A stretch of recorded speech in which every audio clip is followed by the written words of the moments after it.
ನಮ್ಮ ಸರ್ಕಾರ ಬಡವರ ಹೊಟ್ಟೆ ತುಂಬಿಸಲು ಜಾರಿಗೆ ತಂದಿರುವ ಯೋಜನೆಯನ್ನು ತಿರಸ್ಕರಿಸಿ ಎಂದು ಯಾವ ಬಾಯಿಂದ ಹೇಳಿದ್ದಾರೆ ಶಾಸಕ ಭೀಮಣ್ಣ ಟಿ ನಾಯ್ಕ್. ಪ್ರಧಾನಿ ಮೋದಿಯವರ ಕಾರ್ಯಕ್ರಮದಲ್ಲಿ ಕಾಂಗ್ರೆಸ್ ಕೈಯಾಡಿಸಿದೆ ಎನ್ನುವ ಆರೋಪ ಬಿಜೆಪಿ ಅಧ್ಯಕ್ಷರು ಮಾಡಿದ್ದಾರೆ. ಇದರಲ್ಲಿ ಯಾವುದೇ ಹುರುಳಿಲ್ಲ.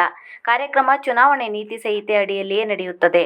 ಅಧಿಕಾರಿಗಳು ತಪ್ಪು ಮಾಡಿದರೆ ಅದಕ್ಕೆ ನಾವು ಹೊಣೆಯಲ್ಲ. ಚುನಾವಣೆ ಅಧಿಕಾರಿಗಳಿಗೆ ಕೇಳಬೇಕು, ಸುಮ್ಮನೆ ಇನ್ನೊಬ್ಬರ ಮೇಲೆ ಕೈ ತೋರಿಸುವುದಲ್ಲ. ಮತ್ತು ಬಿಜೆಪಿ ಶಾಸಕಿ ರೂಪಾಲಿ ನಾಯ್ಕ್ ಕಾಂಗ್ರೆಸ್ ಸರ್ಕಾರದ 5 ಗ್ಯಾರಂಟಿಗಳನ್ನು ಜನರು ತಿರಸ್ಕರಿಸಬೇಕೆನ್ನುವ ಹೇಳಿಕೆಗೆ ಕೆಂಡಾಮಂಡಲವಾಗಿರುವ ಶಾಸಕ ಭೀಮಣ್ಣ ಟಿ ನಾಯ್ಕ್, ನಮ್ಮ ಸರ್ಕಾರ ಬಡವರ ಹೊಟ್ಟೆ ತುಂಬಿಸಲು ಜಾರಿಗೆ ತಂದಿರುವ ಯೋಜನೆಯನ್ನು ತಿರಸ್ಕರಿಸಿ ಎಂದು ಯಾವ ಬಾಯಿಂದ ಹೇಳಿದ್ದಾರೆ.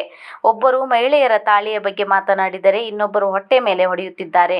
ಈ ಯೋಜನೆಯಿಂದ ಜನರು ತಾಳಿನೂ ಮಾಡಿಕೊಳ್ಳುತ್ತಿದ್ದಾರೆ, ಹೊಟ್ಟೆನೂ ತುಂಬಿಸಿಕೊಳ್ಳುತ್ತಿದ್ದಾರೆ, ನೆರಳು ಕಂಡುಕೊಳ್ಳುತ್ತಿದ್ದಾರೆ, ಮುಖ್ಯವಾಗಿ ಶಿಕ್ಷಣವನ್ನು ಪಡೆಯುತ್ತಿದ್ದಾರೆ ಎಂದು ಶಾಸಕ ಭೀಮಣ್ಣ ಟಿ ನಾಯ್ಕ್ ಅವರು ಇಂದು ಶಿರಸಿಯಲ್ಲಿ ನಡೆದ ಸುದ್ದಿಗೋಷ್ಠಿಯಲ್ಲಿ ಮಾತನಾಡಿದರು.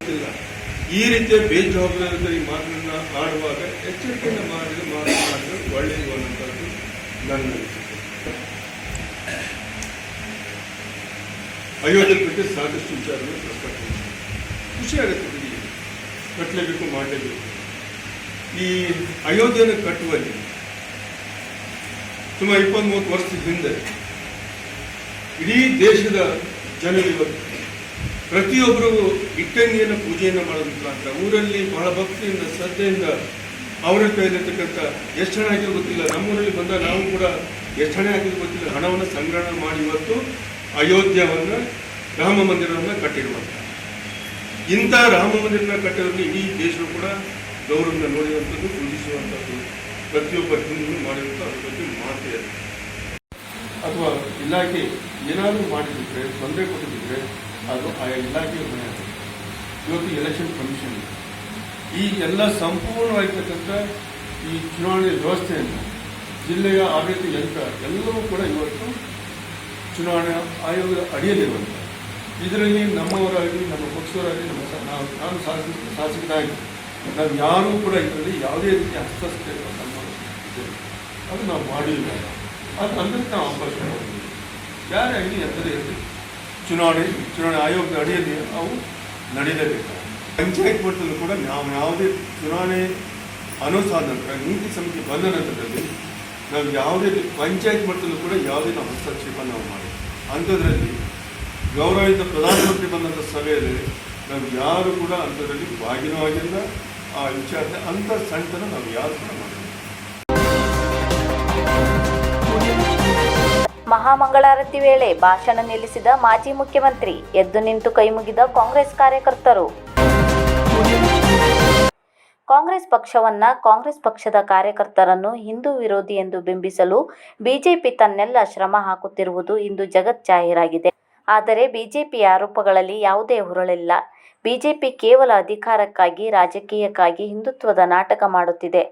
ಹಿಂದುತ್ವ ನಮ್ಮ ಮನದಲ್ಲಿ, ಮನೆಯಲ್ಲಿ, ಆಚರಣೆಯಲ್ಲಿ ಇರಬೇಕು ಎನ್ನುತ್ತಿದ್ದ ಕಾಂಗ್ರೆಸ್ ಅದನ್ನು ನಿರೂಪಿಸಿದೆ.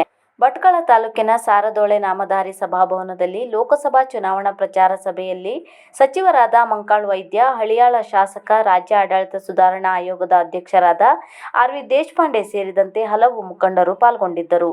ಸಾವಿರಾರು ಜನ ಸೇರಿದ್ದ ಸಭೆಯಲ್ಲಿ ಮಾಜಿ ಮುಖ್ಯಮಂತ್ರಿ ವೀರಪ್ಪ ಮೊಯ್ಲಿ ಅವರು ಮಾತನಾಡುತ್ತಿದ್ದ ವೇಳೆ ಹಳೇಕೋಟೆ ಹನುಮಂತ ದೇವಾಲಯದಲ್ಲಿ ಮಹಾಮಂಗಳಾರತಿ ಪೂಜೆಗೆ ಘಂಟಾನಾದವಾಯಿತು. ಮೊಯ್ಲಿ ಅವರು ತಕ್ಷಣ ಮಾತು ನಿಲ್ಲಿಸಿದರು.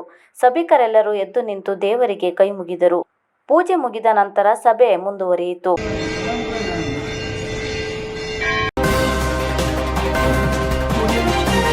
ಶಿಕ್ಷಣದ ಜೊತೆಗೆ ಸಂಸ್ಕಾರ ನೀಡಿ ಸ್ವರ್ಣವಲ್ಲಿ ಶ್ರೀ ಗಂಗಾಧರೇಂದ್ರ ಸರಸ್ವತಿ ಸ್ವಾಮೀಜಿಗಳ ಆಶೀರ್ವಚನ. ಮಕ್ಕಳಿಗೆ ಚಿಕ್ಕಂದಿನಿಂದಲೇ ಉತ್ತಮ ಶಿಕ್ಷಣದ ಜೊತೆಗೆ ಉತ್ತಮ ಸಂಸ್ಕಾರ ದೊರೆತಾಗ ಆ ಮಗು ಸಮಾಜದಲ್ಲಿ ಉತ್ತಮ ಸತ್ಪ್ರಜೆಯಾಗಿ ರೂಪುಗೊಳ್ಳಲು ಸಾಧ್ಯ. ಹಾಗೆಯೇ ಉಪನಯನವನ್ನು ಕೂಡ ಚಿಕ್ಕ ವಯಸ್ಸಿನಲ್ಲಿ ಮಾಡುವುದರಿಂದ ಹೆಚ್ಚಿನ ಫಲ ಪ್ರಾಪ್ತಿಯಾಗುತ್ತದೆ. ಪಾಲಕರು ತಮ್ಮ ಮಕ್ಕಳಿಗೆ ಉತ್ತಮ ಸಂಸ್ಕಾರ ನೀಡುವ ಮೂಲಕ ಸಂಸ್ಕಾರಯುತ ಸಮಾಜ ನಿರ್ಮಾಣದ ಜವಾಬ್ದಾರಿ ಕೂಡ ಪಾಲಕರ ಮೇಲಿದೆ ಎನ್ನುವುದನ್ನು ಅರಿಯಬೇಕಾಗಿದೆ ಎಂದರು. ಭಗವದ್ಗೀತೆ, ರಾಮರಕ್ಷ ಸ್ತೋತ್ರ ಮತ್ತು ರಾಮತಾರಕ ಮಂತ್ರಗಳ ಪಠಣ ಮಾಡುವುದನ್ನು ಚಿಕ್ಕ ವಯಸ್ಸಿನಲ್ಲಿಯೇ ಮಕ್ಕಳಿಗೆ ರೂಢಿಸಿದಾಗ ಮಕ್ಕಳಲ್ಲಿ ಆಧ್ಯಾತ್ಮಿಕ ಒಲವು ಮೂಡಲು ಸಾಧ್ಯ. ಅಲ್ಲದೆ ಆ ಆಧ್ಯಾತ್ಮಿಕ ಒಲವು ಸಂಸ್ಕಾರಯುತ ಮನುಷ್ಯನನ್ನು ನಿರ್ಮಾಣ ಮಾಡುತ್ತದೆ ಎಂದು ಸ್ವರ್ಣವಲ್ಲಿ ಮಠದ ಮಠಾಧೀಶರಾದ ಶ್ರೀ ಗಂಗಾಧರೇಂದ್ರ ಸರಸ್ವತಿ ಸ್ವಾಮೀಜಿಗಳು ನುಡಿದರು. ಸ್ವರ್ಣವಲ್ಲಿ ರಾಮಕ್ಷತ್ರಿಯ ಪರಿಷತ್ ಹಾಗೂ ರಾಮಕ್ಷತ್ರಿಯ ಸಂಘ ಅಡಕಾರ ಇವುಗಳ ಸಂಯುಕ್ತ ಆಶ್ರಯದಲ್ಲಿ ನಡೆದ ಸಾಮೂಹಿಕ ಉಪನಯನ ಕಾರ್ಯಕ್ರಮದ ದಿವ್ಯ ಸಾನ್ನಿಧ್ಯ ವಹಿಸಿ ಆಶೀರ್ವಚನ ನೀಡಿದರು. ಅಲ್ಲದೆ ಪ್ರತಿ ವರ್ಷ ದಂಪತಿಗಳ ಶಿಬಿರ, ಯೋಗ ಶಿಬಿರದಂತಹ ಕಾರ್ಯಕ್ರಮವನ್ನು ಹಮ್ಮಿಕೊಳ್ಳುವಂತೆ ಸಲಹೆ ನೀಡಿದರು. ಈ ಸಂದರ್ಭದಲ್ಲಿ ರಾಮಕ್ಷತ್ರಿಯ ಸಮಾಜದ 33 ವಟುಗಳಿಗೆ ಸಾಮೂಹಿಕ ಉಪನಯನ ನಡೆಯಿತು. ರಾಮಕ್ಷತ್ರಿಯ ಪರಿಷತ್ನ ಅಧ್ಯಕ್ಷರಾದ ಎಸ್.ಕೆ. ನಾಯ್ಕ್ ಮಾತನಾಡಿ, ಸ್ವರ್ಣವಲ್ಲಿ ಮಠಾಧೀಶರ ಮಾರ್ಗದರ್ಶನದಲ್ಲಿ ರಾಮಕ್ಷತ್ರಿಯ ಪರಿಷತ್ ಹಲವಾರು ಸಮಾಜಮುಖಿ ಕಾರ್ಯಕ್ರಮವನ್ನು ನಡೆಸುತ್ತಾ ಬಂದಿದೆ. ಮುಂದಿನ ದಿನಗಳಲ್ಲಿ ಇನ್ನಷ್ಟು ಉತ್ತಮ ಕೆಲಸಗಳ ಮೂಲಕ ಸಂಘಟಿತರಾಗೋಣ ಎಂದು ಕರೆ ನೀಡಿದರು. ಪ್ರಾರಂಭದಲ್ಲಿ ಸೀತಾರಾಮ್ ನಾಯ್ಕ್ ಹಳದಿಪುರ ಇವರು ಪ್ರಾರ್ಥಿಸಿದರು. ಗ್ರಾಮ ಪಂಚಾಯತ್ ಮಾಜಿ ಅಧ್ಯಕ್ಷರಾದ ಪ್ರಮೋದ್ ನಾಯ್ಕ್ ಸ್ವಾಗತಿಸಿದರು.